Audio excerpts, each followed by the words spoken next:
let's say I'm a dad who don't particularly like the mother of my child now. Fake talk like I love you so much, but wishing she gets hit by a Mack truck. Sometimes we don't get to know her until afterwards. You're like, whoa, that's how she was, really? Okay, but now I'm gonna put my nursing hat on. I would like you to get to know her before she's in labor. Okay. Also, don't embarrass yourself. So then I have a separate class when we're talking to young people. I have literally had dads that showed up to the desk asking for peaches. Didn't know her first and last name, and I'm like, I'm so embarrassed for you. Oh my goodness, I can remember. And this was a while back, but I can remember taking him down to the room going, peaches, because I didn't have that on my list. That wasn't on my list. And she's like, oh, hey. Yeah, well, he didn't know your name. I just was your peaches. Okay. You're like,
I want to dispel some myths too, because growing up as a first-time dad when I was 23, I'm just trying to think back at all the myths that I heard as a first-time dad. Mm-hmm. They were like, okay, you pick the baby up all the time when it cries until the piece of the umbilical cord come off.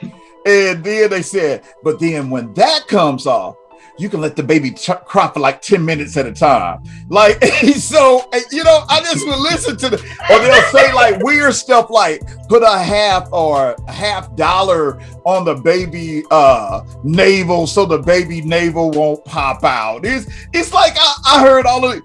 Like, what is true? So Lachey, help me out. What is true on that? Like, is that true? You pick up the baby all the time until the piece falls off? Do you put a nipple? No, never. Now, I have heard the thing about the umbilical cord. I mean, that's that's a myth.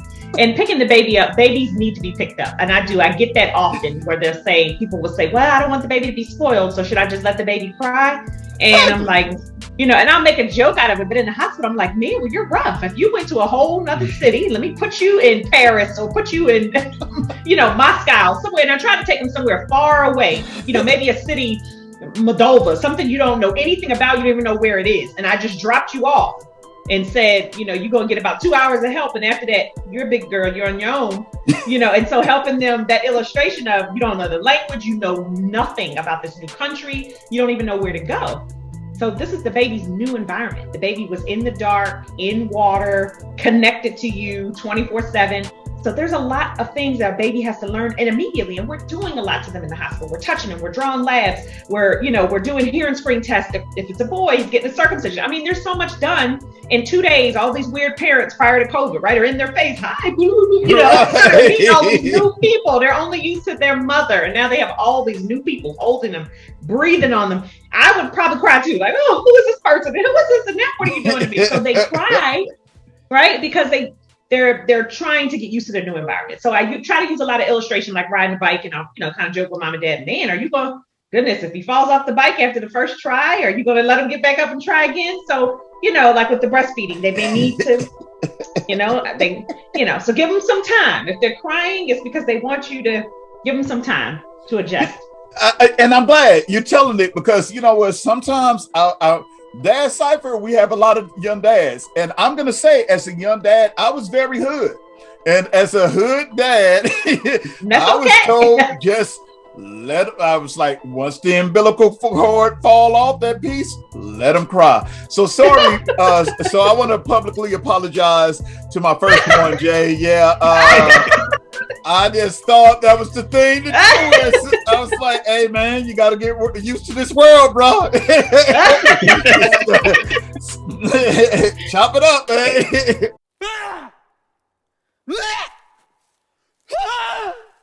One very serious issue that I know with a lot of young dads is you hear like these horror stories about dads, like, you know, with shaken baby syndrome. A man accused of shaking a baby to death.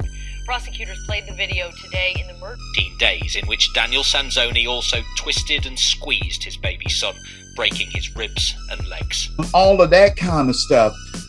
What do you guys say in your particular group that really helps fathers to have the emotional intelligence enough to deal with a baby that's kind of fussy and been crying?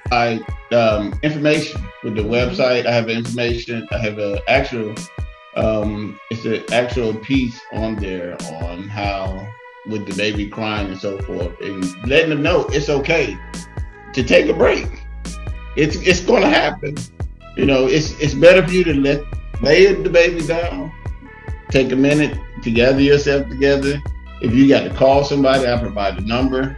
I'm going to provide the number for you, website, everything. Is it like a hotline or something? Yes, actual hotline, yes. Mm-hmm. So, and postpartum.net is one of the ones that we share. And that's an excellent website. It's for Postpartum Support International, and they have free support groups for NICU families. Families who have babies that are in the NICU, just dads, support groups specifically for dads, and they're even on Zoom now with COVID. So I try to send anybody that I can to postpartum.net. And then you go to get help, and then you click on your state, and it identifies all sorts of free and very, very low cost resources that are available to you in the class. Yeah, we do talk about that. So when they call the postpartum.net, they'll actually get a live person that will actually talk with them and say, hey, calm down for a minute. 24/7. And they can also text, and it's in English and in Spanish. Oh, wow. And so your class provides that information. Where would a young person be able to find you to join these classes? How much are the fees? Well, actually, you can go to, we have a website, Prenatal Potpourri. Okay. So www.perinatal, potpourri is spelled POTPOURRI. So it's perinatalpotpourri.com.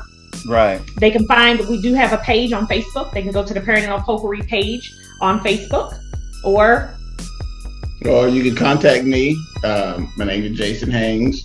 Telephone number is 678-849-4228. All right. And the classes are only 2 hours on Zoom, and they're $45.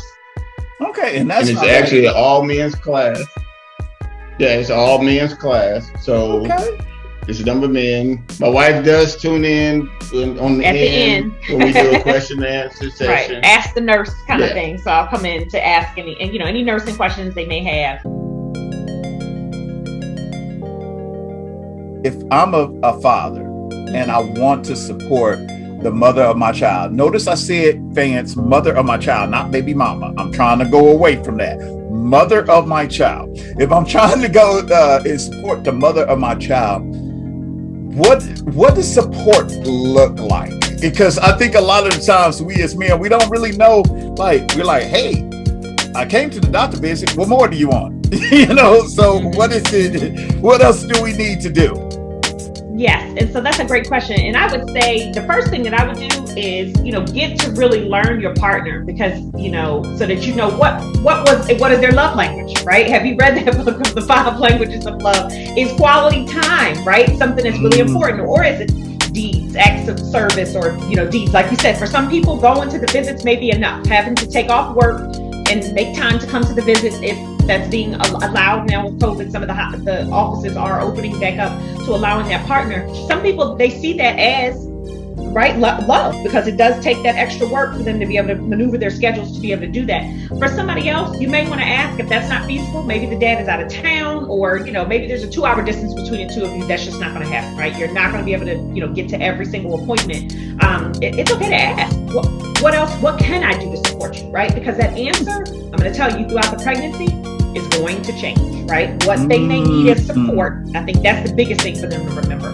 What you're doing for her at 2 months for support, right? At 2 months, it just could be, it could be something that might be difficult for you. It could be something, they have an overwhelming sense of smell, right? That causes nausea. I might need you to change your deodorant. That's what I need you to do to support me, right? Get rid of whatever it is that you are putting on in the morning. I now hate it, right? My smell is overwhelming, and I need you not to use that soap. So don't ask any questions, throw the soap in the trash, get a new soap, right? So that might be what I need you to do to support me.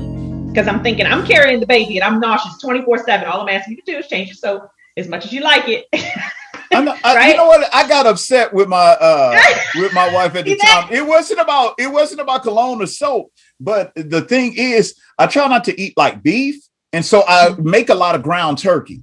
Mm-hmm. And at the time she was like, if you make one more ground turkey. I got like threatened. I was like, okay, we're like, Right. See, it won't last forever if you don't make the ground turkey. So that's support, right? At 2 months. Now, at 8 months, support is going to be a lot different, and it might involve, on call. It's a regular thing. If we're in the home together, it may be putting my socks and shoes on. It's taking my socks and shoes off. It's picking up anything I drop on the floor. It's, rubbing my back and, and attending these doctor's appointments that are now once a week or every other week, So it may progress. That's another thing I guess I would tell a dad, depending on the circumstance. Am I high risk? Support may. I have a friend that just had a baby, and I was so proud of him. Because what support looked like for them is she ended up in the hospital until she had the baby, and he's been there every day. That was support for him. So I'm sure that's not what he expected, right? On a third baby, but that was how he supported her, by being there in the hospital, even though, life and has to go back and forth, but he was there every single day until they had that baby. So that was support for that particular couple. Okay, so Jason, I'm gonna come back to you real quick. Now, Lachey has some great answers for people who like one another. Like, those are great. But I'm trying to get to like for my brothers, and sometimes, we deal with young parents, young dads, and that's. Let's say I'm a dad who don't particularly like the mother of my child now. Talk like I love you so much, but wishing she gets hit by a Mack truck. How can I be supportive in that way? What if I say, hey, I can't even stand her, bro. I don't even know how this happened. And they know how it happened. Yeah. It was like, I wasn't even planning on this. Like, bro, what do I do? Like, I don't even want to support her. I'm like, I'll just be there when the baby comes. What do you say to get those guys to change their mind? Good. It sounds at that moment, the further you away from them, the more peaceful you will be. But that's actually the opposite effect. Because it's like what my wife said, love language. If you show that you're supportive in the little things, and I don't know if she mentioned it, but we're both certified doulas. So that in that case, being that support system and being there to help them in the rough time it helps. It benefits you. Yes, it goes a long way. If he says he doesn't like her, get to like her, get to know her, because you got 18 years. So this might be the mother of your child. You need to get to know her. Yeah. So you need to get to know her. The more comfortable she is that you can make her, the easier it'll be on you in the long run. Because like my wife said, you got 18 years. Yeah, you know what? And it's so sad because I keep hearing Lachey saying, get to know her. But it's like, sometimes we don't get to know her until afterwards. You're like, whoa, that's how she was, really? Okay, but now I'm going to put my nursing hat on. I would like you to get to know her before she's in labor. Okay, also don't embarrass yourself. So then I have a separate class when we're talking to young people. I have literally had dads that showed up to the desk asking for peaches. Didn't know her first and last name. And I'm like, I'm so embarrassed for you. Oh my goodness, I can remember. And this was a while back, but I can remember taking him down to the room going, Peaches, because I didn't have that on my list. That wasn't on my list. And she's like, oh, hey. Yeah, well, he didn't know your name. I just was your Peaches. Okay. You're like, Peaches. which one of y'all name is Delicious? Delicious? Delicious. Oh, Right. okay.